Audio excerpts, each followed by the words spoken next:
Adar, naturally called that Chaf Chet Adar, marks the Hilula of a very famous rabbi. His name was Rabbi Tzemah HaCohen Z'tl. He was born in English year 1793 and ported over to pass away in the year 1813. We're talking about, from the time of recording here, 212 years ago now. It's actually interesting, some interesting piece of information within regards to the great Chacham. It's reported over, he was miyuchas from Ezra HaSofer, Ezra the scribe. Very interesting enough, and he was very, very famous. Ezra the scribe from Torah, Nevi'im and Ketuvim. So a direct line, let's just say, a lineage within regards to the great biblical rabbi over there. And he would live in an area called Dijat. I think it was an island in Jerba. Remember, we've spoken about Tunisia, Jerba, the various galaxy of cities of that stage in time all of itself, and would spend much of the time period, all the day, learning Torah and also teaching, and very much, let's just say, studying and learning Torah all throughout. Now, much can be related within regards to the great Chacham.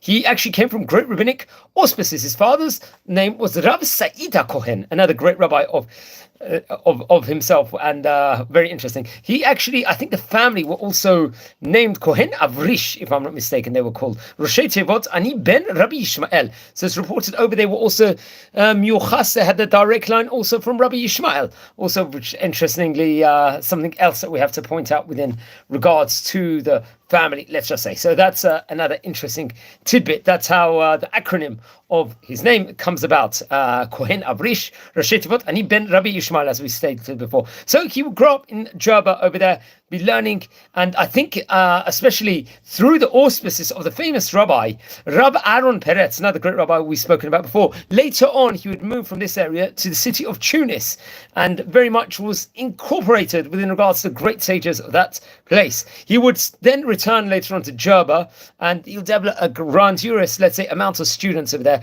learning within regards to the highest levels of Torah, respectively. Let's say, Lamad Benigla or Benistar. Now, he passed away, I believe, on the 28th of Adar. I think it was the Adar Bet. It was a leap year that year in 1813. Let's explore some of the great Sfarim of his, respectively, including the Binyan Avot, which was on Mesachet Avot, on the ethics of the fathers, this book was. The Cholat Ava, which is on the Torah, Megillat Esther, also Root, Megillat Root, Megillat Eika, a Mishlei, a book of Proverbs, and various different Drushim also. Then there was a Midrash Haggadah, which was on the Haggadah of Pesach, on the Passover night, naturally the liturgy, within regards to the Leila Seder, the Tzafanat Paneach, which is a Perush, an explanation on the book of Rashi, respectively, and other commentators, I believe, if I'm not mistaken. The Turei Zahav, which is on Shir HaShirim, the Song of Songs, which was originally composed by Shlomo HaMelech. The Trumot HaDeshen, which was on the Seder of Zera'im, Moed, and Nashim and Nisikin, these different parts of, let's just say, the books. Now, I think the Trumot HaDeshen was on 6 volumes, if I'm not mistaken, which also incorporated various different teachings within regards to the Shas, respectively. So that we have to point out also. Now, he had great family line, let's just say, in of itself. Let's explore. His mother's name was Rabbanit Chanina, and his father's name was Rav Sa'id. Among his grandchildren, I think, was Rav Chai, and his Saba, his grandfather, was Rav Shlomo from the side of his father.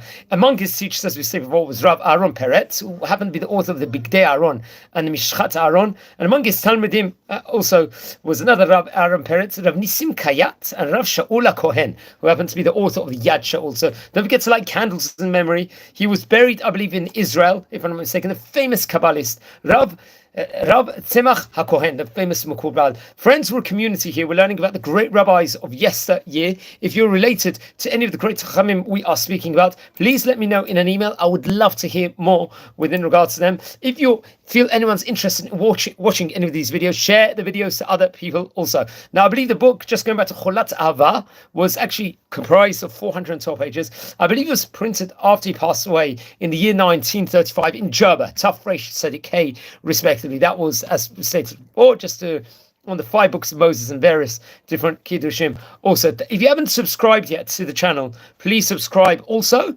and please don't forget to like the videos. And we're about to come into Shabbat Parashat Pekudei here, recording this from the city of Bet Shemesh. So I'm wishing you all in advance a Shabbat Shalom, good Shabbat, and just blessings here from Israel. And just well, I think that book, just going back to Cholat Abba, was connected or maybe printed through the publishing of Rabbi Yaakov Haddad, another famous rabbi we've spoken about various occasions, I believe he printed or published other books also. So wishing you blessings and take care and be well, everyone. Wishing you all a great